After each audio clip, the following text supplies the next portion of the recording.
Brewery Podcast. I'm your host, Joel, my co-host, Ben. Probably the best weekend of football for local Michigan fans in the last decade, at least, man. The Lions pulled off a stunner at home against the Vikings with no time left. And then probably essentially knocked the Vikings out of playoff contention. And then the Michigan Wolverines pile on to their exceptional year. A week after beating Ohio State, they annihilate Iowa 42-3, paying tribute to Tate Mears from Oxford High School. So let's talk first about that Michigan win, because they don't happen often. I would definitely like to hear your thoughts on that. On the Lions win. I mean, gritty. The game was kind of cut from the same cloth as a good portion of their games this year. It just so happened that they came up with a play at the end of the game that actually they had the ball at the end of the game, instead of the other team having the ball, or, they came up with a play at the end of the game where, in the past they just hadn't been able to. So, we kind of talked about, like, I know I didn't pick them to win or anything like that, and I'm still probably not going to pick them to win most of these games going forward, but they certainly have a chance, but the game has to be cut perfectly like that every time. There's no margin for error with this team. And obviously they're not, I'm not saying they have to win on a last second touchdown every time, but it's going to be close like that if you're going to pull things off. They're not going to run away with anything. They're not going to, they're probably not going to beat teams by more than a score most of the time. They just don't have the ability to. And that's fine. But from a big picture standpoint, I think it's good. I mean, it validates a lot of the culture stuff that Dan Campbell's trying to really put in place this year. It means the guys are still out there working their tail off for a win. They're not just mailing it in for the rest of the season, which you kind of worry about a little bit when your team's 10-1. Yeah. I mean, that's tough. So, we talked about maybe this type of thing maybe could happen where, they beat some teams that they maybe aren't as talented as, and towards the end of the season, because they're getting better and, hopefully healthy enough to where maybe they can continue to be decent enough to watch every Sunday. Cause there've been some unwatchable stuff in the last 3 or 4 or 5 weeks. But it's good to see, really good to see that they, it was cool to see that, hey, they cared about it. It wasn't like, we won our one game and, we're just going to not really celebrate it. No, they cared about it. And it means a lot to those players and the coaching staff. And I think it'll hopefully, that'll get the monkey off Dan Campbell's back. Okay, hey, you got to win under his belt. And, now that we see where they go from there. Again, don't really care, because when it comes to the, grand scheme of things this year, because it means nothing other than, draft positioning and stuff like that. But, they could win another game and they probably end up with a number 1 pick. So, I don't really know if the number 1 pick is perfect this year. You really need a certain guy at number 1 pick this year. So I would say if you're a Lions fan, just take it as, hey, we beat Minnesota, and you can talk crap to the Vikings fans for their, the offseason, because they lost to a very bad Lions team this year. So any team that the Lions beat from going on should be ashamed of themselves. So that's the way I look at it. Yeah, I mean, the Lions definitely are missing some core pieces to their roster. Injuries have kind of hit them, and to begin the season, even without those injuries, just not a great roster put together. Everyone walked into this season knowing it was going to be a rough season. Didn't stop me from buying season tickets regardless. You want to see some of the young guys step up, and actually I feel like this has turned out to be one of the better draft classes. Almost every one of these rookies, including some undrafted rookies, have been crucial to even this team playing as hungry as it has been, playing as close of games as they have to teams that are certainly more talented than them across the board. So it's obviously the rookies stepped up, like Amon-Ra St. Brown. Was the offensive rookie of the week this week in the NFL, with 10 catches, 86 yards in that last second touchdown. Jamar Jefferson has been a nice change of pace running back to have in there. You look at other guys like Brock Wright came in as a blocking tight end, undrafted from Notre Dame, along with another undrafted Notre Dame rookie, Tommy Kramer, who's played some guard, is probably going to play center if Evan Brown is not off the COVID list, which I don't imagine he will. There'll probably be another undrafted rookie, Ryan McCollum and Tommy Kramer, vying for snaps from center this week. So that could be rough sledding there. Defensively, Jerry Jacobs has been a treasure. Undrafted from Arkansas. At the game, I was just stunned with the open field tackles he was making on some of the league's most elusive wide receivers. He had to try to cover Justin Jefferson. Obviously that's going to go as well as it will with the rest of the secondary, but Jacobs held his own on every single play. Good coverage, doesn't make dumb mental errors on penalties, makes great open field tackles. So he's kind of been a nice diamond in the rough. And then Wuzurike, Aleem McNeil in the middle are both slowly getting better each and every week. I think that's kind of translating across the board. There's a lot of good things to look. Even Riley Patterson, the kicker they signed off the Patriots practice squad, 3 for 3 on the field goals, 2 for 2 on extra points, and I swear every single one of those kicks went straight down the middle. So it was, different to see. Yeah, especially because at Memphis he was not the most accurate kicker in college. Just had a pretty good leg. So, like I said, several rookies on this team, and each and every one of them are contributing. Penei Sewell, I think, is rated as the number 2 rookie tackle overall throughout the season. And that includes his rough first 5 weeks. And then since week 6, Sewell, yes, behind only Trent Williams, who's an 8-time Pro Bowler. Yep. So that's good stuff. Been huge for maybe building Jared Goff's confidence, giving him a little more time. Jared Goff is kind of known as the quarterback that has a pretty good QB rating when he's got a clean pocket. Definitely one of the worst when he's under pressure, for sure. But with a positive thing like a win, the first one of the year, I wanted to give some positive stats that I found. And maybe some of them are actually sad to realize how long it's really been. The Lions won their first game in 364 days. Goff won his first start without Sean McVay. And the Lions won their first game without Stafford starting at quarterback since the end of the 2010 season. So those are wild. Then the attendance this is the sad one. The attendance at Ford Field this week was 45,691. That is the 5th worst in the history of Ford Field. Only Washington football team has a worst average home attendance this year. All of the other 4 lowest in Ford Field history were in 2009 during Stafford's rookie year, which that kind of surprised me. I feel like if the Lions drafted a quarterback, I'd be like, I want to see tickets. I want to see this dude play. Yeah. But that was off the 0-16 year. People were on bags. That's why. They were 0-16 year before, and you can't really be surprised by the attendance of last week's game. A lot of those fans probably went to the Big Ten championship game the day before.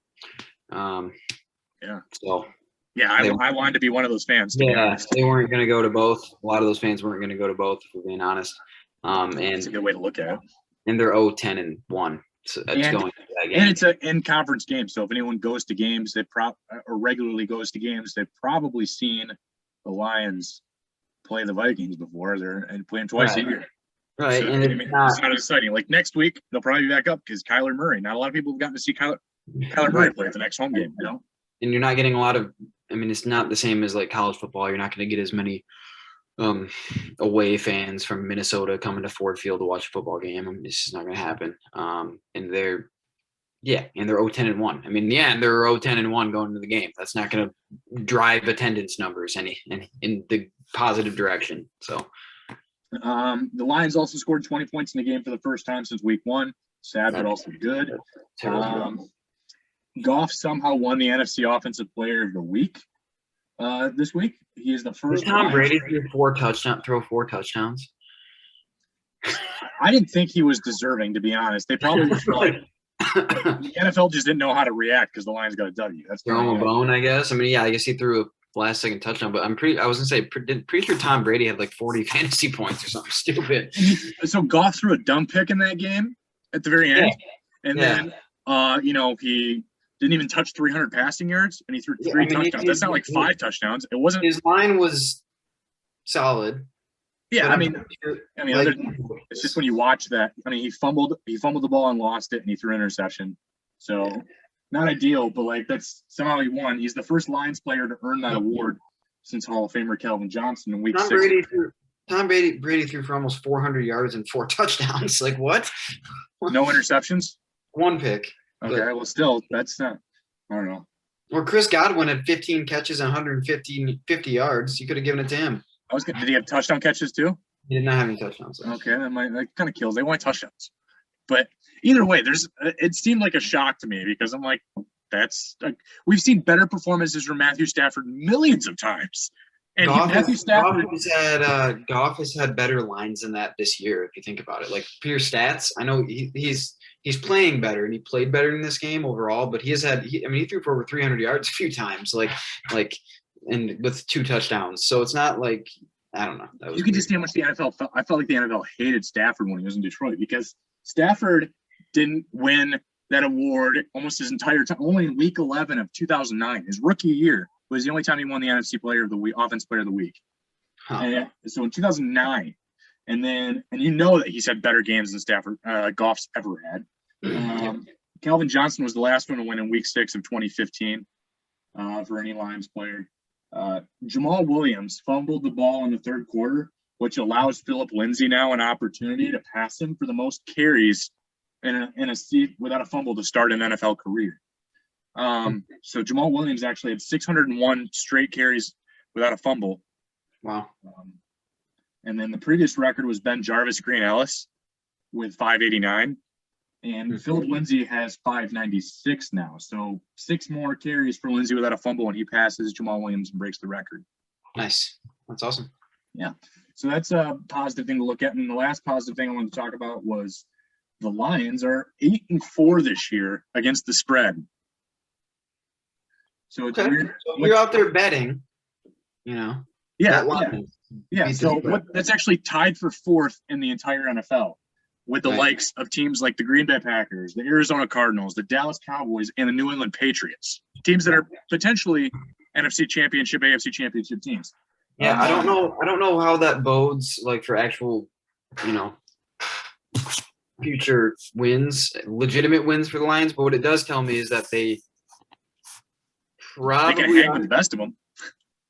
They probably aren't crazy far off, but they're still. I mean, there's still a ways to go, obviously, but they're not getting just ran off the field most of the time. I can make that stat look even better. They're 7-1 when the line is +4 or more. Yeah, so they don't get blown out. Oh, and that's what I was going to talk about. The Lions could very well be 6-6 this year. I'm counting obviously the Bears home game that they should have won Thanksgiving. But then other than that, they've lost like 5 games by a field goal or less. Yep. I mean, and you take away the tie. I mean, that should be. So it's kind of crazy, but I mean, to me, that comes down to, okay, one, they don't have the horses probably to finish some of these games. And they've got, they got to, like I've talked about, they've got to cut the game so perfectly in order for it to get to that point, right? Mm-hmm. That's part of it, the roster issues. And then 2, it's you've got a head coach right now that situationally is probably the worst in the NFL. Not saying he won't get better because that's the hope. But he's had some issues in late game situations with whether it be play calling, whether it be just decision making with timeouts, whether it be just a number of different things, clock management, and that hurts you when you have to cut the game as close as they need to, when you have to get everything right in order to give yourself a chance. From a game flow standpoint, like the game has to flow how you want it to too.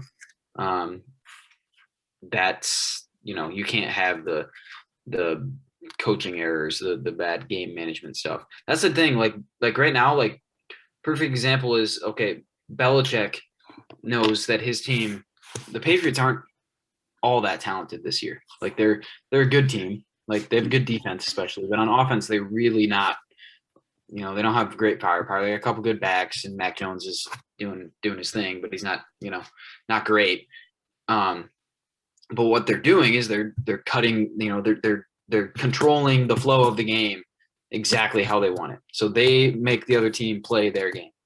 Mhm. And that's what the Lions actually are doing too in a lot of these games. But the difference is they have Bill Belichick and we have Dan Campbell in his first season. That's a big difference. Yeah, that's a huge difference. And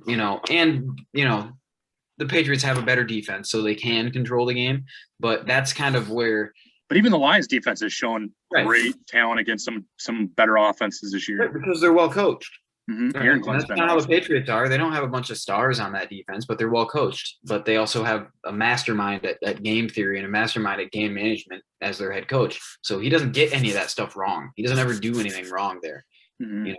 And that's why, that's not the only reason, but that's a big reason. Okay, perfect example. He knew that the only way they were going to win against Buffalo, against probably, if not the top three most dynamic QB in the league, is one, they got some help from the weather, obviously, and two, they had to play that game that way. That was the only way they're going to win. Now they won't be able to do that again probably against them if they play Buffalo again.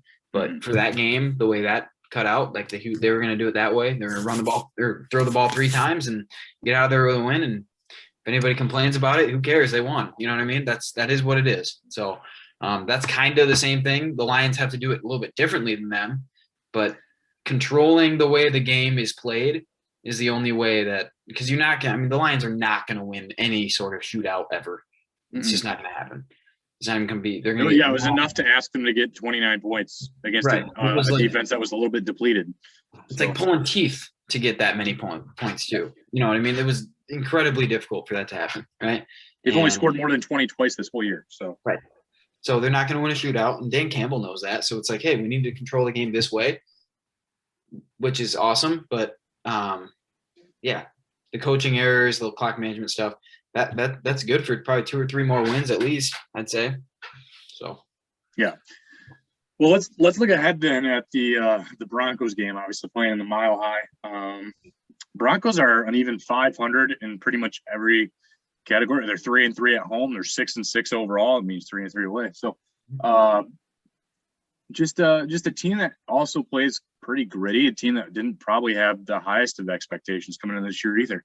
A team probably projected to finish towards the bottom of the AFC West with maybe the Raiders. But they've got some pieces. Teddy Bridgewater was the other quarterback option the Lions considered with the trade for Matthew Stafford. And Teddy Bridgewater had an interview talking about Dan Campbell and how when he was an assistant coach where Teddy was, like Saints. Yeah, the Saints. You wanted to run through a wall. He said the same thing. You want to run through a wall for Dan Campbell. So, I feel like Teddy's been just as probably more competent than Goff this year. 16 TDs, 7 INTs. Goff's pretty much the same. The running back dual threat of Javonte Williams on the rise and Melvin Gordon's experience there, that's been kind of nice for them. And then they've had, receivers like Tim Patrick and Cortland Sutton and Jerry Jeudy and KJ Hamler. They've got some pretty good dudes over there. Defense are now absent of Von Miller. Bryce Callahan's an IR. Bradley Chubb is going to be a game time decision. Shelby Harris, game time decision. So they're also dealing with a little bit of injuries like most teams are this time of year. What kind of expectations do you have for this game? Yeah, I think this is a game because of the defensive question marks for the Broncos, whether who's healthy and who's not. I think, and the Lions know they don't have to deal with Von Miller, which is a huge, huge difference. Because with him, that changes everything. But I think the Lions should be able to, kind of do what they've been doing the last 4 or 5 weeks, run the ball, get Goff off play action, and hopefully move the ball a little bit and kind of have some confidence on that side of the ball. They've played some great defense lately. I just, and nobody on Denver scares me necessarily. It's just, again, this is another one of those games where it's like, I honestly feel like, I don't think the Lions are on paper even with the Broncos. I do think the Broncos still have a better roster, but I feel like the Lions could easily hang in with them and could find a way to pull one out. But I just don't, on the road, I just don't know if they're going to get all the breaks. And I don't know. I mean, they have to catch all the breaks, even against a team that they're even with right now, you know what I mean, or close to even with right now, just because that's just how they have to play the game. And I don't know if that's going to happen necessarily on the road. But yeah, I mean, I could see, I don't think it's going to be high scoring at all. If it is, the Lions will lose by a lot. You know, like a 24-17 game, something like that would be what I would expect. You know, not high scoring. Whatever team turns the ball over more will probably lose. Yeah, no, that makes sense. We got to play our former Lion, Mike Ford. So it'll be nice to see him in a Broncos uniform. But yeah, really, I think they're going to most likely expect the Broncos to be healthy by, with the exception of Chubb and Harris. All the rest of the guys should be healthy by game time. Whereas the Lions actually had a flu outbreak. Yeah. So Jared Goff is one of those. Michael Brockers is on that list. Jonah Jackson's on the list. John Pennicini, Hal Vaitai, and Nick Williams all have the flu right now. Evan Brown has COVID. So there's that concern. Julian Aquara with an ankle injury. Jalen Reeves-Maybin and DeAndre Swift did not practice with shoulder injuries. And then you have other guys that were limited, like Austin Bryant and TJ Hawkinson. They'll probably all be ready come Friday. And you would think that maybe the flu would make its way out. If they can kind of study the playbook and get limited cardio in or limited workouts in or reps, then, they shouldn't be too far behind. A lot of it's muscle memory at this point in the year. You've played this long, you should be able to kind of adjust game time. So if they're good to go, they'll play. So if they're healthy enough to play, they'll play. So I'm kind of on the same board as you. I don't think I'll pick the Lions to win this game either. If it was at home, I think I would. I'd actually probably take a flyer in a home game. Yeah. Just because they don't have to deal with the travel time to Colorado, and I think that kind of helps with the healing process. They can kind of hang out where they've been, stay at their places. And it's hard to win in Mile High. It's hard to win in Mile High, even no matter how bad the Broncos are any given year. It's hard to win there. Yeah, adjust to everything. The air is different. Everything's weird. So yeah. So I'm probably, and I might even say something along the lines of 20-13. Again, I think it's going to be a lot, especially if Swift doesn't play again. I think they're really just going to keep, pounding it with Jamal Williams, who is just more known for fighting for the extra yards and getting that, first down on a 3-yard carry if they have to. Igwe and Jamar Jefferson have been nice in rotation. So I just don't. I think it's going to be a control the clock type of thing, like you talked about earlier, and that kind of seems to work for them. It keeps them in the game when you have limited weapons at your disposal. So. Yeah. Well, let's talk about the other highlights. Come back in a game that they're down if they. So you can't, if you're the Lions, like it's real similar to how kind of like Iowa actually, which we'll get to Iowa. But like you can't, if you're Iowa, like if you're a team like Iowa in college, right, you can't get down 2 scores, right? Like you don't have the ability to come back against a team with weapons at all, or even if a team that doesn't have a ton of weapons, but like a team, once you get down 2 scores, suddenly you got to get out of your game plan, and like you just can't do that. You just don't have the ability to do that. So if the Lions can keep it close, they'll have a shot at the end probably.